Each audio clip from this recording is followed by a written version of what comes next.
சமூகம் டிவி நேயர்களுக்கு வணக்கம். நாங்கள் அழிந்தால் உங்களையும் அழிப்போம் என 54 வயது நாளை எட்டியுள்ள அமெரிக்க ஈரான் போரில் வளைகுடா நாடுகளின் எண்ணெய் கிணறுகளை நோக்கி தனது ஏவுகணைகளை திருப்பியுள்ளது தெஹ்ரான். ஒருபுறம் அமைதிக்காக போர் நிறுத்தத்தை நீடிப்பதாக அதிபர் ட்ரம்ப் அறிவிக்க, மறுபுறமே ஓமான் கடலில் லைபீரியா கப்பல் மீது ஈரானிய படைகள் சரமாரியாக துப்பாக்கிச்சூடு நடத்திய சம்பவம் போர் நிறுத்த ஒப்பந்தத்தை வெறும் காகிதமாக மாற்றியுள்ளது. இதற்கிடையில் பல்காம் தாக்குதலின் முதலாம் ஆண்டு நினைவு தினத்தில் இந்தியாவிற்கும் பாகிஸ்தானிற்கும் இடையே அமெரிக்கா ஆடும் சமநிலை ராஜதந்திரம் தெற்காசியாவையே உற்று நோக்க வைத்துள்ளது. அடுத்த 24 மணி நேரத்தில் உலக சந்தையில் பெட்ரோல் விலை எகிரப் போகிறதா அல்லது ராஜதந்திரம் வெல்லுமா? கடற்படை முற்றுகையை விலக்கினால் மட்டுமே பேச்சுவார்த்தை மேசைக்கு வருவோம். ட்ரம்பின் அறிவிப்பை எள்ளி நகையாடிய ஈரான் தூதர். தெற்கு லெபனானில் இஸ்ரேல் ஹிஸ்புல்லா இடையே நிலவும் நிலையற்ற போர் நிறுத்தம் 2300க்கும் மேற்பட்டோர் உயிரிழந்த நிலையில் அவசர நிதி கோரும் லெபனான் பிரதமர். உலகளாவிய எரிசக்தி பாதுகாப்பில் வளைகுடா நாடுகளின் எண்ணெய் கிணறுகள் முதுகெலும்பாக உள்ளன. ஈரானின் அச்சுறுத்தல் நிறைவேறினால் உலக பொருளாதாரத்தின் 30% எரிசக்தி விநியோகம் ஒரே நாளில் முடங்கும் அபாயம் உள்ளது.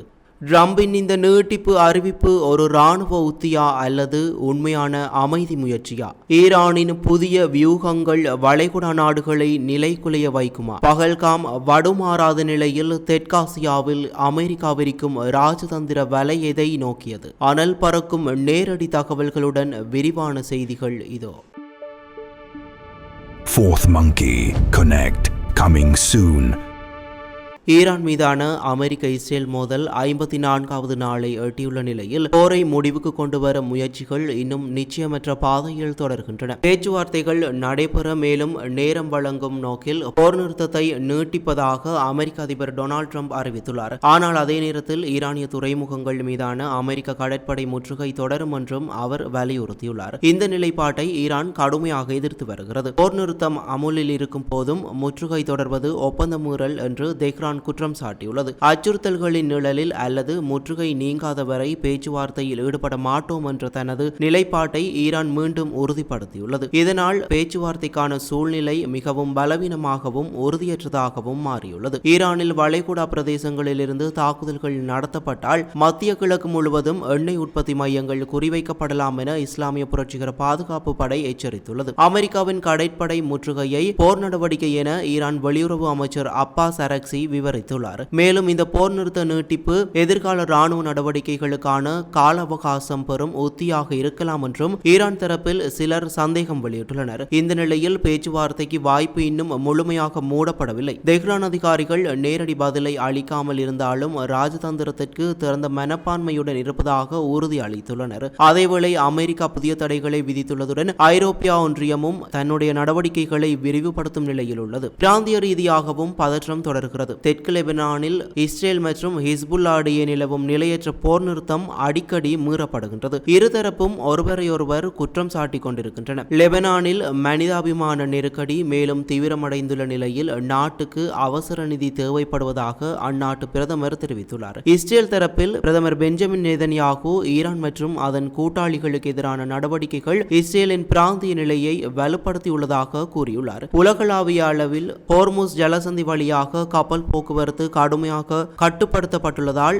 எண்ணெய் விநியோகத்தில் சீர்குலைவு ஏற்படும் அபாயம் அதிகரித்துள்ளது. இது உலக பொருளாதாரத்திற்கும் கூடுதல் அழுத்தத்தை ஏற்படுத்தக்கூடும். மொத்தத்தில் 54வது நாளில் நிலைமை போர் நிறுத்தம் இருந்தாலும் அமைதி இல்லை என்ற நிலையில் உள்ளது. பேச்சுவார்த்தைகள் முன்னேறுமா அல்லது மீண்டும் மோதல் தீவிரமடையுமா என்பது இன்னும் தெளிவாக தெரியவில்லை.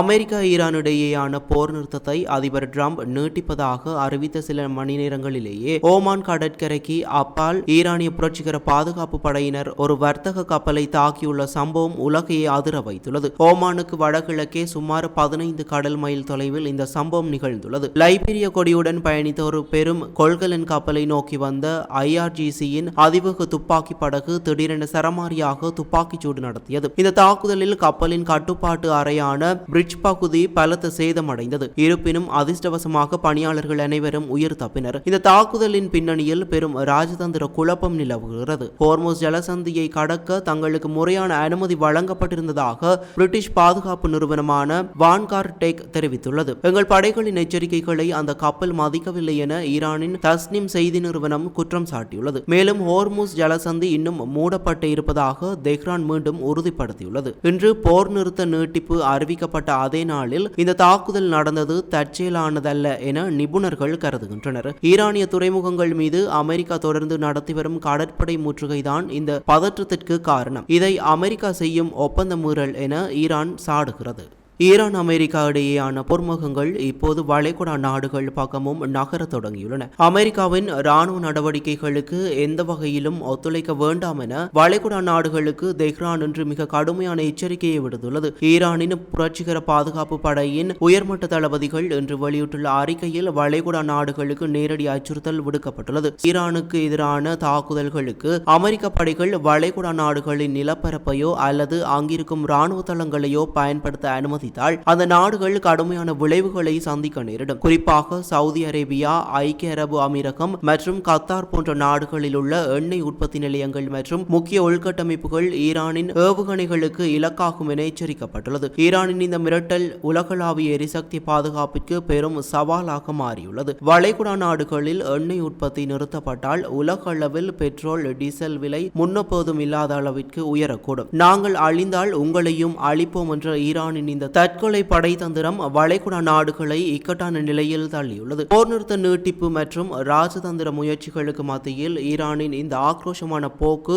அமெரிக்காவிற்கு புதிய தலைவலியை ஏற்படுத்தியுள்ளது. அமெரிக்கா தனது வளைகுடா நட்பு நாடுகளை பாதுகாக்க தவறும் பட்சத்தில் இந்த பிராந்தியத்தில் அமெரிக்காவின் செல்வாக்கு முற்றிலுமாக சரிந்துவிடும். ஹோர்முஸ் ஜலசந்தியில் மீண்டும் கடுமையான நிர்வாகம் தொடங்கும் என ஈரானிய ராணுவம் அறிவித்துள்ளதால் இனிவரும் நாட்களில் கப்பல்கள் மீதான தாக்குதல் அதிகரிக்கலாம் என அஞ்சப்படுகிறது.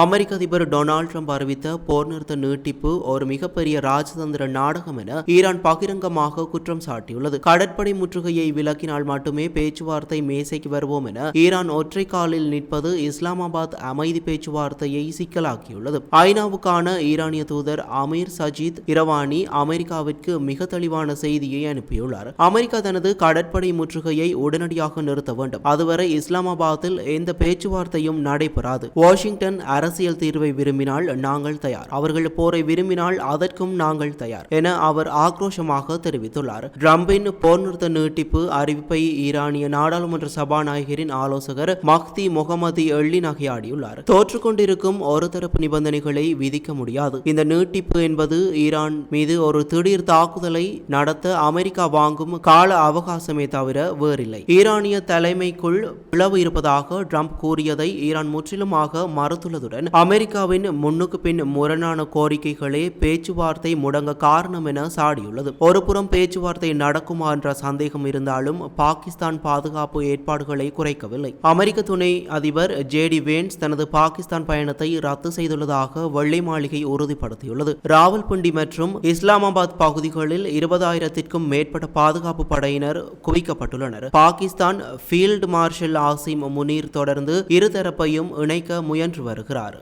2025 ஏப்ரல் 22 பஹ்காமில் 26 அப்பாவி பொதுமக்களை பழிவாங்கிய அந்த பயங்கரவாத தாக்குதலின் முதலாம் ஆண்டு நினைவு தினம் இன்று. இந்த ஒரு ஆண்டில் தெற்காசியாவின் புவிசார் அரசியல் பல அதிரடி மாற்றங்களை கண்டுள்ளது. குறிப்பாக ஈரான் அமெரிக்கா போர் பதற்றங்களுக்கு மத்தியில் அமெரிக்கா தனது பழைய நண்பன் பாகிஸ்தானை மீண்டும் கையில் எடுத்துள்ளது இந்தியாவை உற்று நோக்க வைத்துள்ளது. காஷ்மீரின் பஹல்காமில் நடந்த அந்த தாக்குதல் இந்திய அமெரிக்க உறவில் ஒரு புதிய உராய்வை ஏற்படுத்தியது.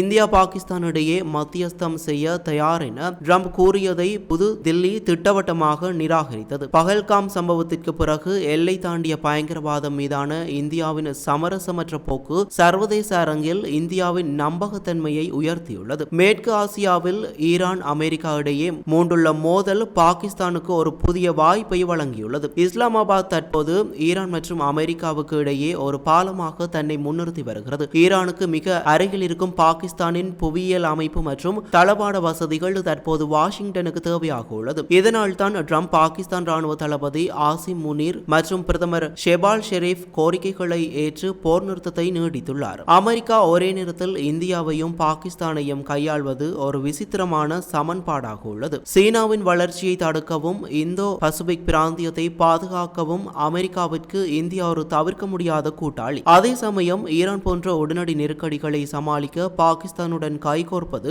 அமெரிக்காவின் தர்க்க ரீதியான கட்டாயமாக உள்ளது.